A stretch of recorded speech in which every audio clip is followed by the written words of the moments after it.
Shaving, one of the wonders of modern technology. You really should consider that yourself.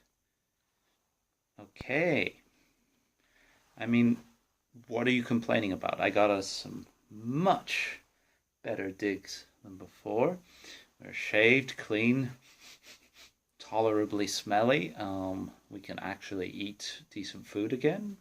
Everything's going much better. What's to complain about? Yes, okay, the huge organization that I used to belong to, chasing us for destruction and or interrogation purposes, yes, I can see why this might still be a problem.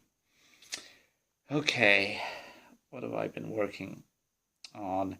Well, I've been looking more in the disparates amongst the bits of the technocratic database that I can now access, now that I'm no longer a esteemed member of the syndicate, but a dastardly, dangerous rebel to be destroyed on sight. Thank you again. Anyway, the two I've been looking at for the moment are first one is the Solificati.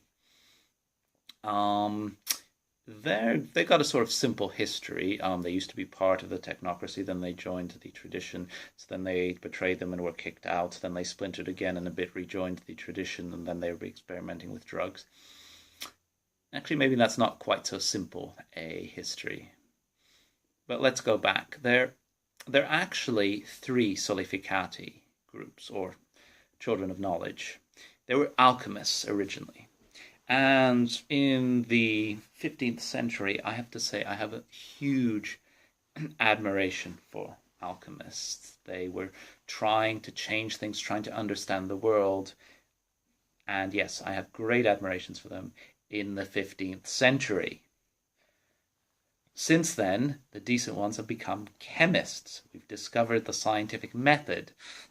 We do experiments. We don't write things in esoteric tomes such as the merging and sexual congress between Venus and Mercury, resulting in the birth of the egg that produces the philosopher's stone, or whatever, with a lot of esoteric symbolism along the way to make it even more incomprehensible.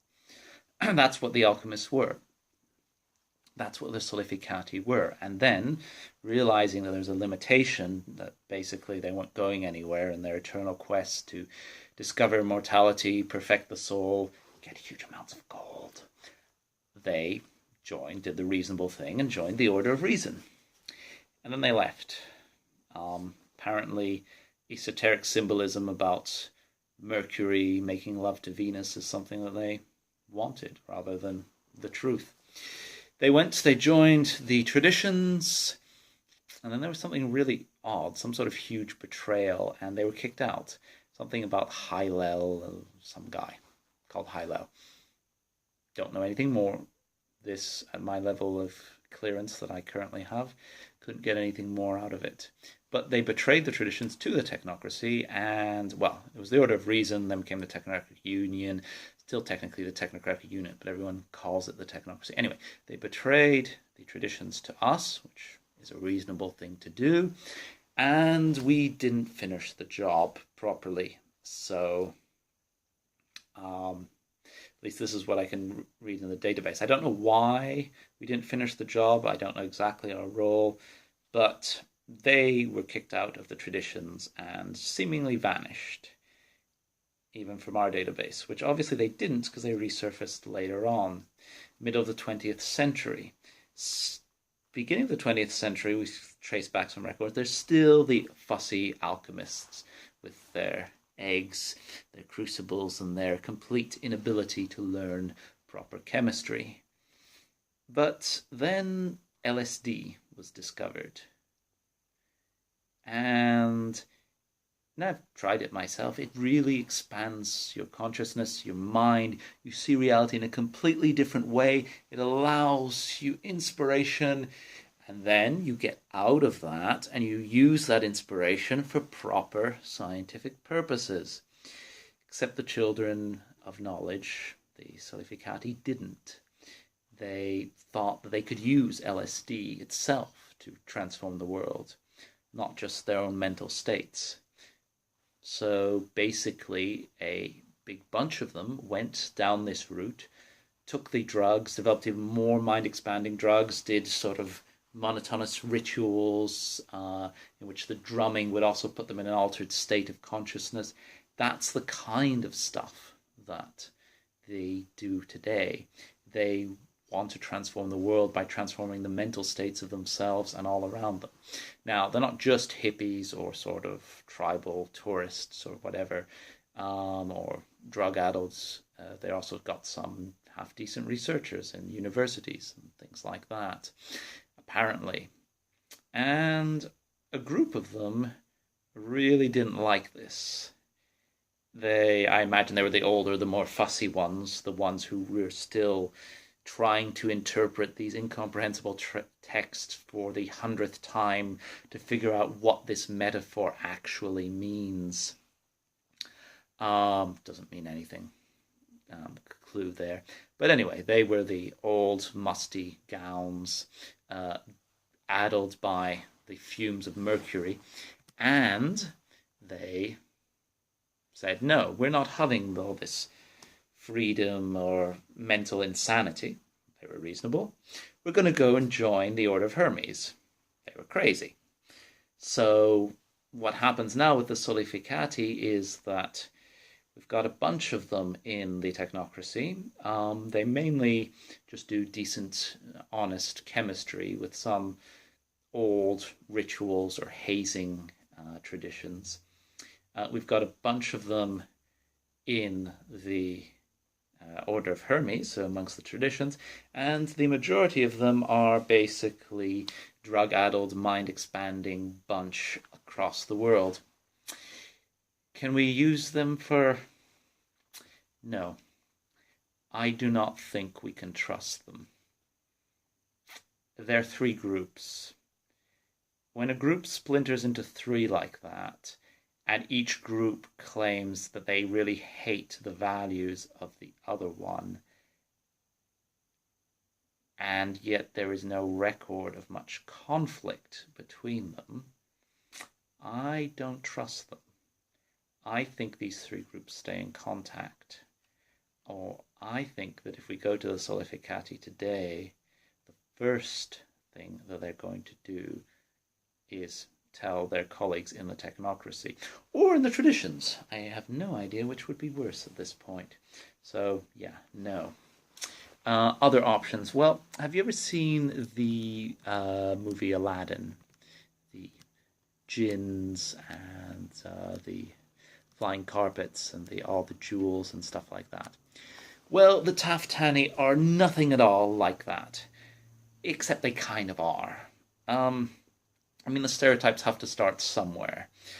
And if you read the stories, they do talk about viziers, jewels, flying carpets, jinns, and all those sort of things. Now, this reading between the lines, obviously, they were brilliant, so con men or illusionists that could impress people with gems that didn't exist or gold that fades in the sun.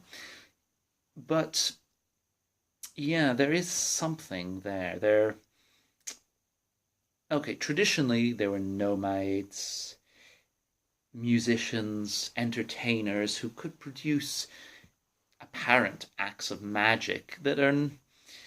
You wouldn't put them in Disney, but the connection is there.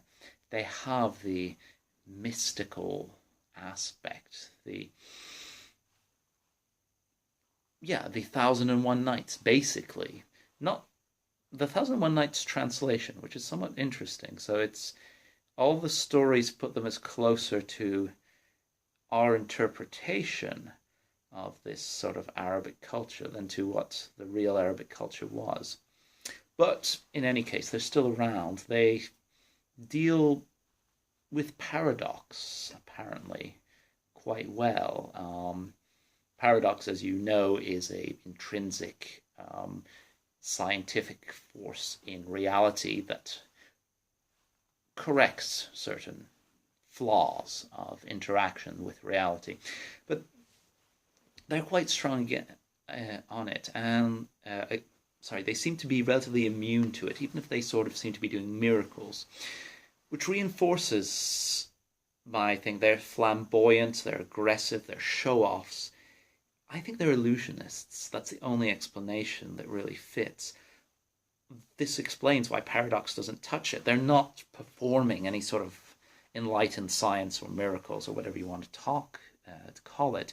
They are doing illusions. So Paradox obviously won't hit them. Yeah. So, but they're dispersed. So if we consider them,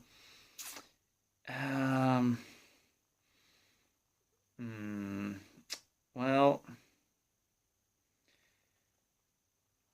they're very much the disparates of the disparates. They don't agree with each other. They're splintered. They're all, as I say, show-offs. It's... If we got the right one, it might work. There's also all these jinns. Now, obviously, there is no genies granting wishes and stuff like that. That's nonsense. But there must be... The history has shown they have some sort of connection with some sort of otherworld entities that appear to humans a bit like genies or jinns and things like that, which means, yeah, they're dispersed. They don't trust each other. They deal with mysterious otherworld entities. I'll keep looking.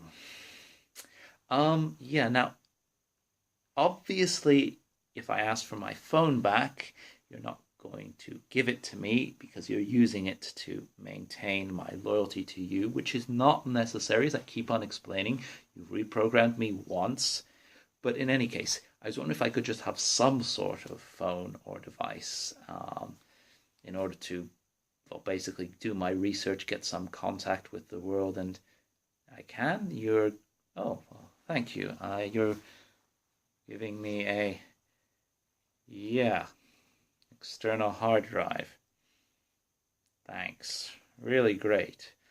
I can look into it and watch movies or something. Maybe listen to music. Yeah, thanks. I've always wanted an external hard drive on its own. Yeah. Well, I'll keep digging for you.